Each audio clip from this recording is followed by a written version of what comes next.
Thank you, Mr. Short. Good afternoon and welcome to the Merrill High School Veterans Day Commemoration Service. At this time, I'd ask everyone to please stand and remain standing until after the posting of the flags, the Pledge of Allegiance, and the National Anthem.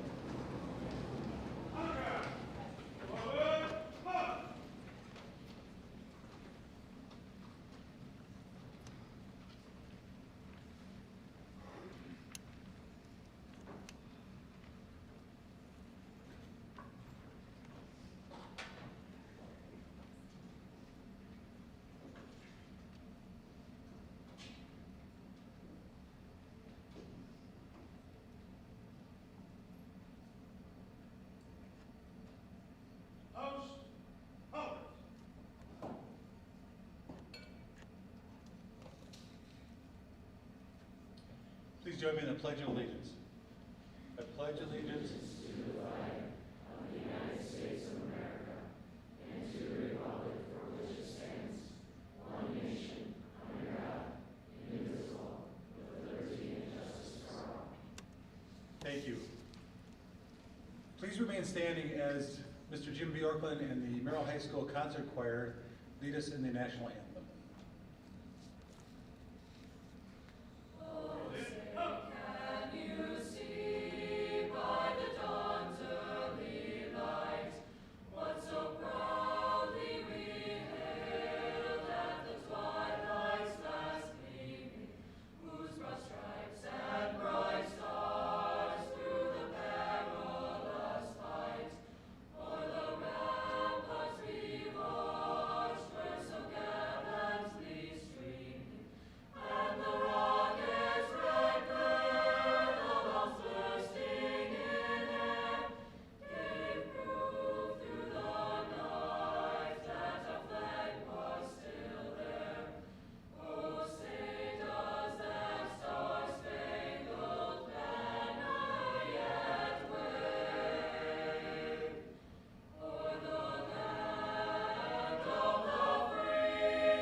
Thank you, Vocal Jays. I'm going to ask that you remain standing for a moment.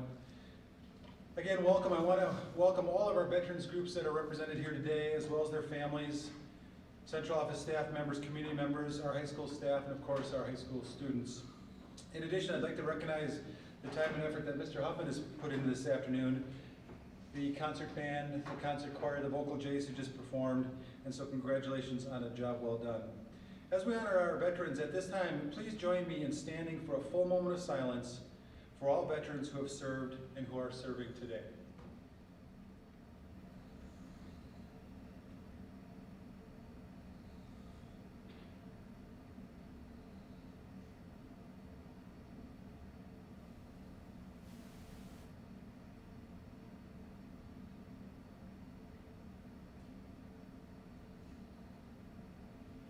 Thank you, and you may be seated.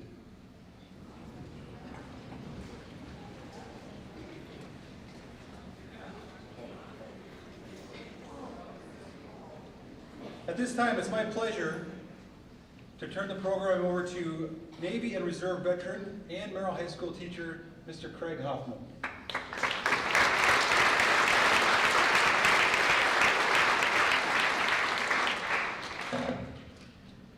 Thank you.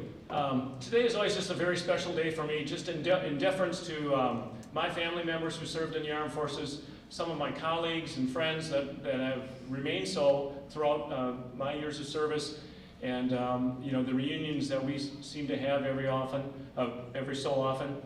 But at this time, it's a great pleasure of mine if I could have all the veterans who have served, both female and male, if you could please stand and be recognized. All veterans, please stand. Let's give them a big round of applause.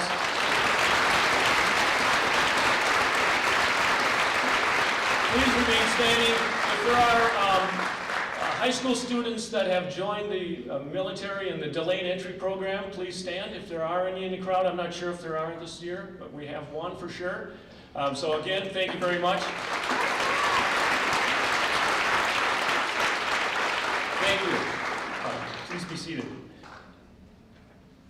Also, it's my great pleasure today that, you know, because of the fact that these veterans have served and have given their time and effort for our services, at this time I'd like to have Gene Moots come up. He will present the Voices of Democracy.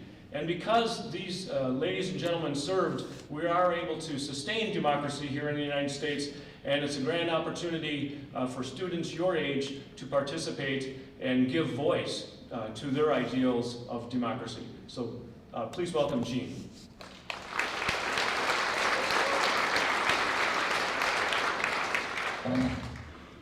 Thank you very much. It's our honor and pleasure to be here to participate in this year's Veterans Day program. Russ Iwan, who normally handles the announcement of the winners of the Voice of Democracy program, decided the weather here was too warm, so he went up to Canada to cool off. So he'll be back next year. So I would like to announce the three winners of this year's Voice of Democracy contest. Third place was Michaela Taylor. Next group, I suppose. Second place was Elizabeth Whites.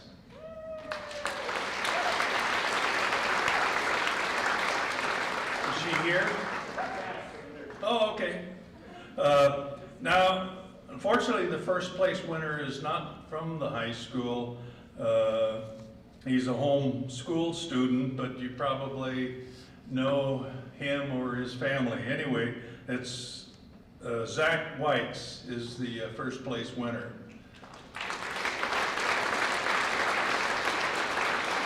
So we at the VFW appreciate the support of the program. We appreciate the support the teachers give to carry this program along. Thank you very much.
Thank you very much.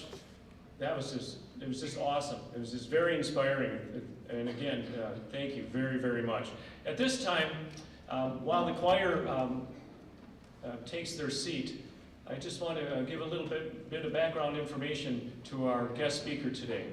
He is a former alumni from Merrill High School, a 2003 graduate. And I think during high school, he actually joined the delayed entry program as well. Yep. Reggie ended up joining and becoming a regular Army member, but I'm going to let him speak on his behalf. So at this time, if you could give a very warm welcome to our guest speaker, Reginald Smith. Thank you very much.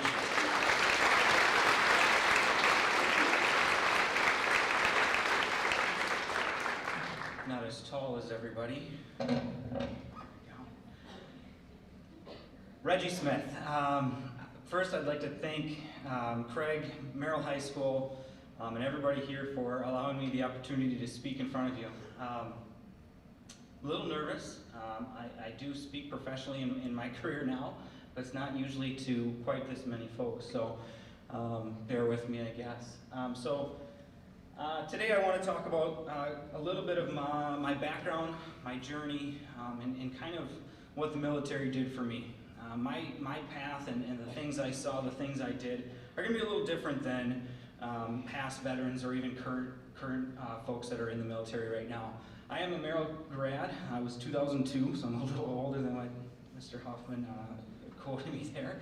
And have a lot of fond memories, and I still see a lot of familiar faces that had me in their classes, so they probably hopefully recognize me still.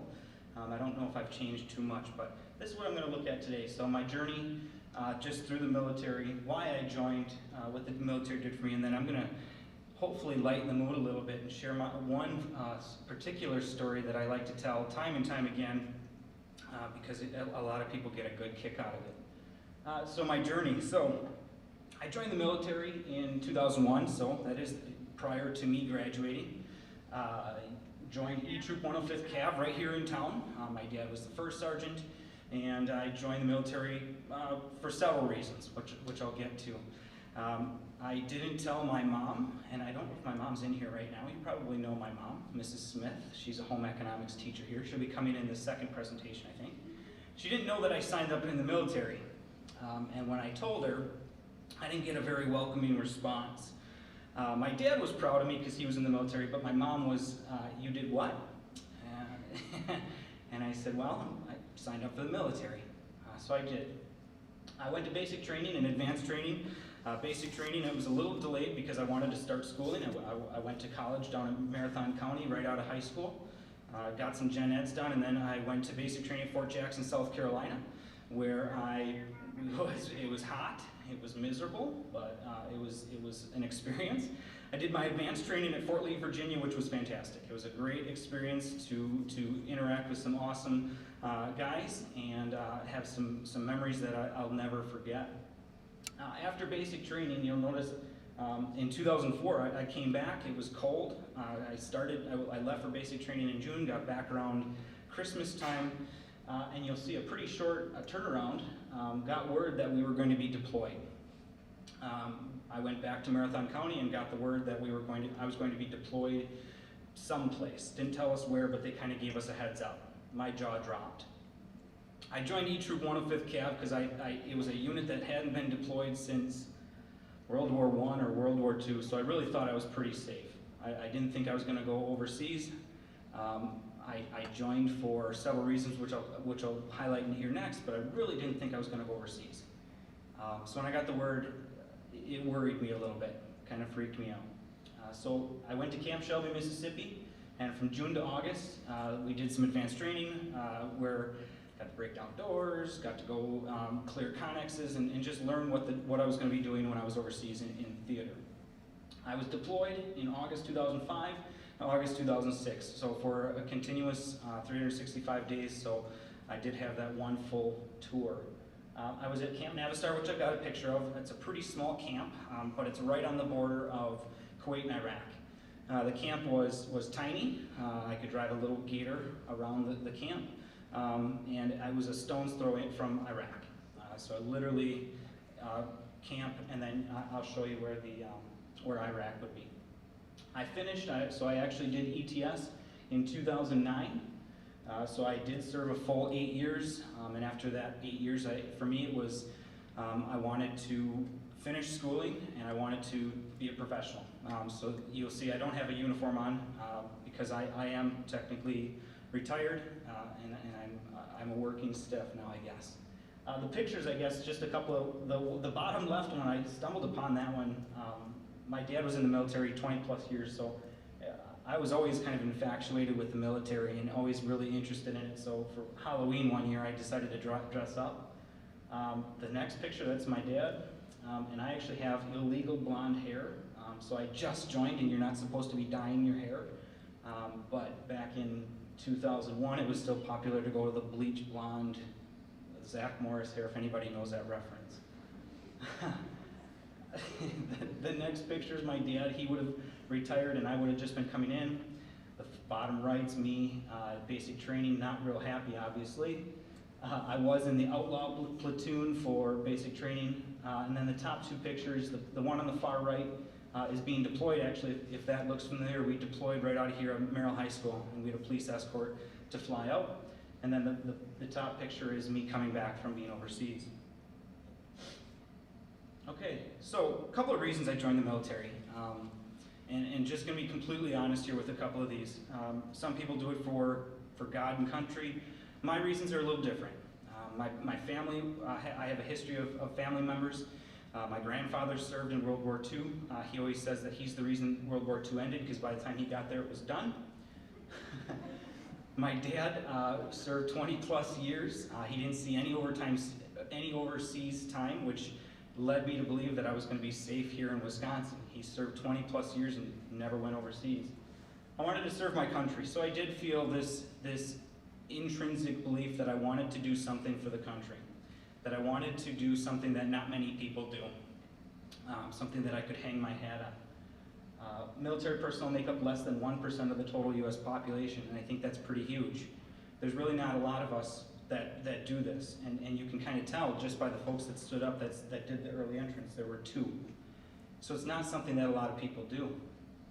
I wanted to have schooling paid for, so through the National Guard and the Army, my schooling was 100% paid for. So tuition, so I came out of college debt-free, so I didn't have anything to pay for, and that was a huge benefit for me, just knowing that I could start my career and not have to worry about debt. And I wasn't necessarily sure what I wanted to do after high school. I graduated and everybody was, well, I'm going to college, I'm going to do this. And for me, I wasn't sure. I didn't know what I wanted to do necessarily. I know I wanted to go to school, I didn't know what it was for, so I joined the military. And for me, I knew I needed some kind of structure. In hindsight, it's exactly what it provided for me. That picture down there, that's just a picture that I was attached to Alpha Company 2, the 127th, that's outside of our headquarters. All right, what the military did for me, it gave me an experience that not a lot of people can say they have. An experience of seeing things, doing things, and building a bond with individuals that you just don't get anywhere else. You can say you've got friends, but unless you actually serve a tour or do things with that individual, do you really make a connection or make a bond with that person? So for me, it was experience and a structure. Don't ask, but some of the teachers in here could probably tell stories about me in high school that I might have been a little squirrely. And coming out of high school, I knew that I needed some kind of structure, something to kind of bolt me to the floor, because I was kind of everywhere. A love of country. I didn't really realize this until I got back from being overseas. I didn't realize how much I love our country, everything that the country provides for us. I didn't realize it until I came back, and I didn't get it until I was gone for that amount of time, and I got to see things that not everybody gets to see. And so for me, it was a huge opportunity to really gain an appreciation for what we have here in the United States. The little things, boy, this is huge. Free time, the ability to go and do things. Most of us can come and go as we please. And being overseas, you're pretty much locked down. So for me, it was an appreciation of all those little things. And then I did get to travel, and that picture is in Qatar. The Army forced me to take a 5-day R&R to literally disconnect. So they forced me to go visit someplace, and that was just a little boat cruise that I got to see, and that we're right in the Persian Gulf there. And one of my buddies actually, he did jump into, it was cold water, it was not warm, but he jumped in. All right, my time in Kuwait, and then I've got my funny story here. So I did serve a full tour in Kuwait and Iraq for Operation Iraqi Freedom. I worked in the motor pool or maintenance, so I was a parts specialist. I scored well enough on the ASVAB to work behind computers and have an air-conditioned office. So it was a little different than everybody else's story. So I worked on computers, so I was kind of like your, to put it in layman's terms, like your AutoZone parts guy. Okay, I got to order parts, and I did have the opportunity to fix trucks and do things like that too. I did do a lot of traveling in Kuwait, so I traveled pretty much the entire country of Kuwait. Kuwait's not real big, so going from north to south, east to west, I was all over Kuwait, traveling, picking up parts, picking up vehicles. I worked 12.5-hour shifts when I first got into country. That's a long day, so in the 12.5-hour day, it was a grind, I guess. First 6 months we did a day shift, so we were from, I think it was 6 to 6, and then the second 6 months it was 6 to 6 at night. We did have some downtime when I was overseas. In that downtime, so if there's 24 hours in a day, I did have 11.5 hours to either play basketball, weightlift, eat, and at that time, Halo 2 was pretty popular, so we connected all the Xboxes and did all that. So huge gamer, because it was hot. Kuwait was pretty hot. And had to eat, sleep in there. The picture on the right, that was actually, I think, my first or second day in country. I'd never seen camels before. And for me, this was kind of weird. So we're driving down the highway, which would be like an I-39 here in the States, or here in Wisconsin. And literally driving down the highway and just fields of camels. So it was just a very unique experience to see that. Now, my story is going to be a little lighter. I picked this story because a lot of times presentations become boring, or everybody falls asleep or whatever, and I really didn't want to do that. So this is a funny presentation, or a funny story that I hope you all get a kick out of, because I still do, even to this day. So part of my job, this is Camp Navistar. So, is there a lazy pointer in here? Well, that's okay. Those brown tents are the tents that we would have stayed in. If you see the white trailers in between the tents and the other stuff over on the far right, those would have been our bathrooms. So we would have went to trailers for bathrooms. The tents slept between 8 to 16 people, depending upon the size of the tent. They were air conditioning in the tents, but the tents, remember, they're tents. So if it's 124 degrees, it's still probably 80 or 90 in your tent. Okay, so it was still really pretty warm. So if you want to kind of understand how warm that is, go home and take a hairdryer and just hold it to your face for a little bit. That's how warm the breeze felt when we were in country. We did have a helipad. Because we were so close to Iraq, we had many generals and everybody flying in and then deploying out of our camp, just because we were so close in proximity to Iraq. All right, so part of my job was to travel between my camp and the camp that was south of where we were. In this particular instance, I'm driving what's called a big Hemet wrecker, and you see I'm towing 2 Humvees. These Humvees are, I think, 12,000 pounds apiece, so this Hemet wrecker is pretty big too. It's a huge wrecker. I could pretty much drive anything outside of a tank. So driving these trucks back, they had just gotten work done, and it's myself and a specialist, and the specialist is the one taking all these pictures, because this is one of the first times that he's actually left post, and for me, I'd traveled, so it wasn't anything too new. So in this case, we're driving back from picking these vehicles up. You can see we've got them hooked up there.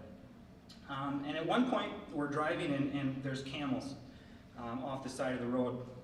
And my buddy's pretty excited about this because he had never seen a camel. And for me, it was like, they're just camels again, because they're pretty common over there, at least from what I saw. And so we stopped, we pulled over, and that's me in the truck, big truck. and you can kind of see some camels in the background. So for some reason, I still don't know why to this day, I decided to get out and stand on top of the truck. I don't know why, maybe to get a better view. So my buddy, again, is just taking pictures. And I can only tell this story because I actually have the proof of the pictures. I wouldn't be able to tell this story if I didn't have the pictures, because nobody would believe me. So standing, got a better view. You'll see that I have my helmet on because we were required to wear that to drive the vehicle, but I'm not carrying my weapon at this time. Kind of a big no-no. Okay. So get down off the truck, and I tell the specialist, I said, well, I'm gonna see if I can get close to one. So group of camels, and I start slowly walking out to the camels. They didn't really think too much of me at first, saw me coming, but didn't think too much of me, so they started slowly walking away. Well, because they started slowly walking away, I picked up a light jog. Okay, so picked up a light jog, thinking if I could get a little closer, maybe they're not as fast as I think they are. So now they really see me coming, and so they're sprinting, and so am I. So they are booking it, and I didn't realize how fast camels were until I'm out in the middle of the desert chasing after them. So again, there I am, sprinting after these camels. He's got a fantastic camera, so he was really able to zoom in. You'll see how far I ended up running into the middle of the desert. And at one point, I chased the original big herd, but noticed there was a little one stuck in between some dunes. So this is the point where I say, hey, there's another one that's separated. So I chased after him. And mind you, I didn't really necessarily know what I was going to do, so there they go. I'm coming back.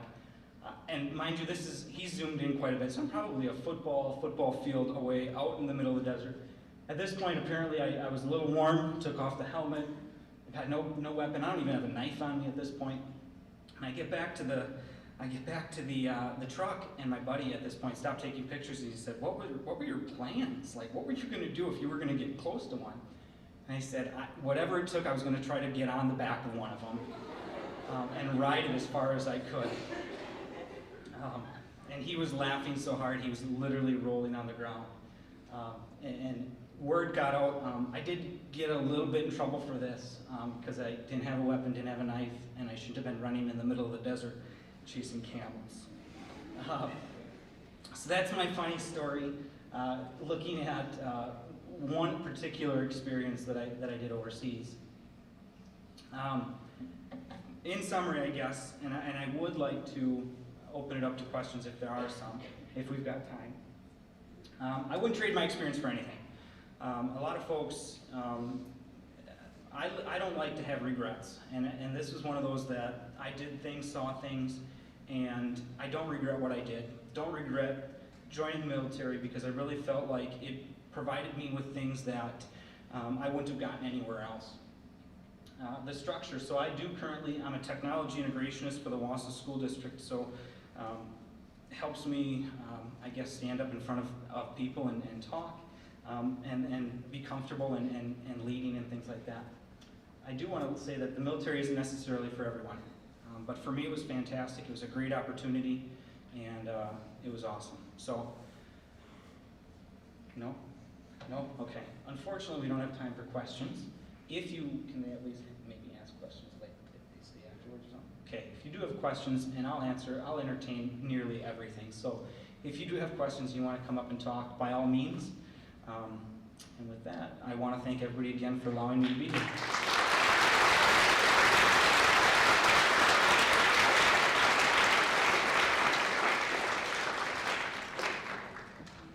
Thank you, Reggie. That was very entertaining and another good story. At this time, we'll have a band selection by Mr. Short and the ensemble.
playing of the taps and the retiring of the colors and the ringing of the bell 11 times, please leave the auditorium in complete silence as we've done in past years. Thank you.